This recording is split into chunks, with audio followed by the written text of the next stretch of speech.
যেটা আইনি কাঠামোতে নাই সেটাকে নিয়ে আসা, এটা হচ্ছে সরকারের ভিতরের একটা বিষয়। তত্ত্বাবধায়ক সরকারের সময় যেমন সীমিত, সামর্থ্যেরও সীমাবদ্ধতা রয়েছে।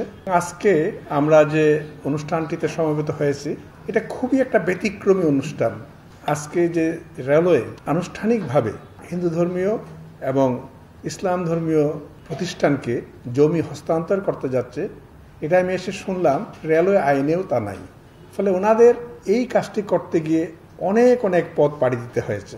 একটা হচ্ছে যেটা আইনি কাঠামোতে নাই সেটাকে নিয়ে আসা, এটা হচ্ছে সরকারের ভিতরের একটা বিষয়। এবং সরকারের কিছুদিনই কাজ করতে গিয়ে আমি টের পাচ্ছি কোনো একটা কাজ করা কতটুকু কঠিন, সেই কাজটা ওনারা করেছেন। দ্বিতীয় সমস্যা যেটা আমি বোধ করেছি আমাদের পূর্বের যারা বলেছেন তাদের কথা থেকেই, বিভিন্ন রকম সামাজিক বাধার প্রসঙ্গ ছিল, সেইগুলোকে ওনারা অতিক্রম করেছেন। উদ্দেশ্য কি? উদ্দেশ্যটা খুব মহৎ। প্রকৃতপক্ষে যে কোনো আধুনিক রাষ্ট্রেই প্রত্যেক নাগরিক রাষ্ট্রের ক্ষেত্রে সমান অধিকার ভোগ করবেন, এটাই যে কোনো আধুনিক রাষ্ট্রের মূল কথা।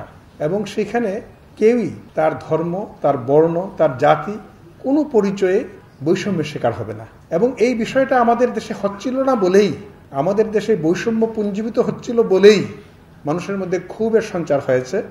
এবং 24শে জুলাই গণ অভ্যুত্থানের মাধ্যমে মানুষ এর প্রতিকার চেয়েছে। বর্তমান তত্ত্বাবধায়ক সরকার, তার দায়িত্ব হচ্ছে এই লক্ষ্যে কিছু কাজ করে যাওয়া। এবং তত্ত্বাবধায়ক সরকারের সময় যেমন সীমিত, সামর্থ্যেরও সীমাবদ্ধতা রয়েছে, সেই অর্থে সরকার সাধ্যমতো চেষ্টা করে যাচ্ছে এই কাজটুকু করার জন্য।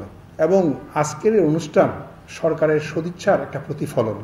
আমি আশা করব যে এই যে সদিচ্ছার প্রকাশ সরকার ঘটিয়েছেন সেটা আমাদের মানুষের মধ্যে বিস্তৃত হবে এবং আমরা আমাদের দেশকে একটা বৈষম্যহীন দেশে রূপান্তর করতে সবার নিজস্ব ভূমিকা পালন করব।